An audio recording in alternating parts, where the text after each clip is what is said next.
wa huwal azizul ghafur. Rabbi shrah li sadri wa yassir li amri wahlul 'uqdatam min lisani yafqahu qawli. Wa la ta'ala fi kitabil karim. A'udzu billahi minasy syaithanir rajim.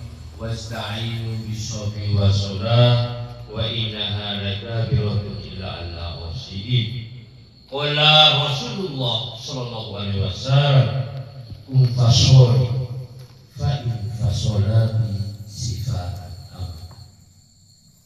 Alhamdulillah, syukur Allah subhanahu wa ta'ala, kita diberi kesehatan dan alhamdulillah kita dapat sama-sama acara Jumatannya setelah Jumatan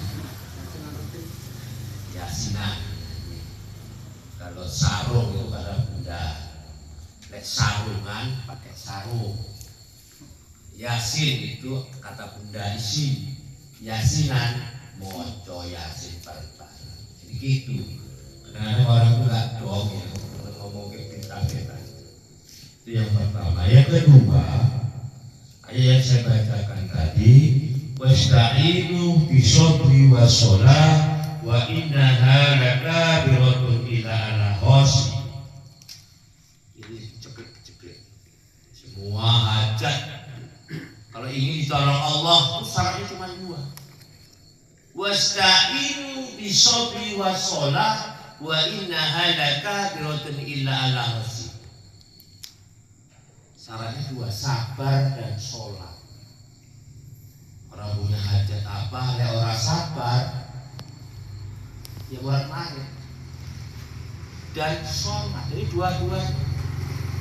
Sholat tapi nggak sabar, susah.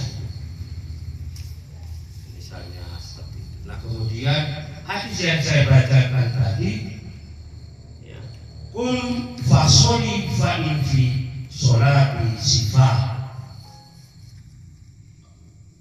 Rasulullah bersabda, berkata, kalau kita dalam keadaan sakit, kun fasoli, berdiri dan sholat.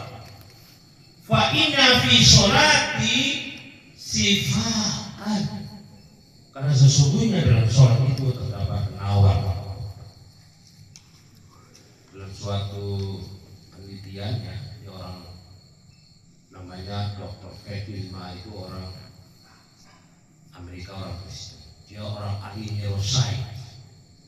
Dia mengamati tentang neuroscience, itu ilmu otak, Pak. Tentang saraf-saraf.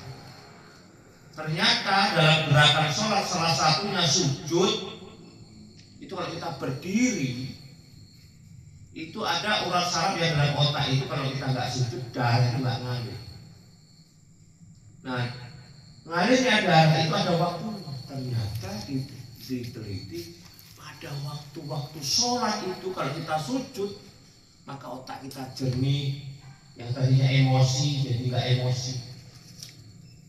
Oleh karena itu dalam kesempatan ini, ternyata sholat itu nggak hanya kewajiban, tetapi obat yang pikiran-pikiran kita yang ada perasaan iri dengki, yang cepat marah, nggak bisa menerima kenyataan, itu susah kalau nggak legowo.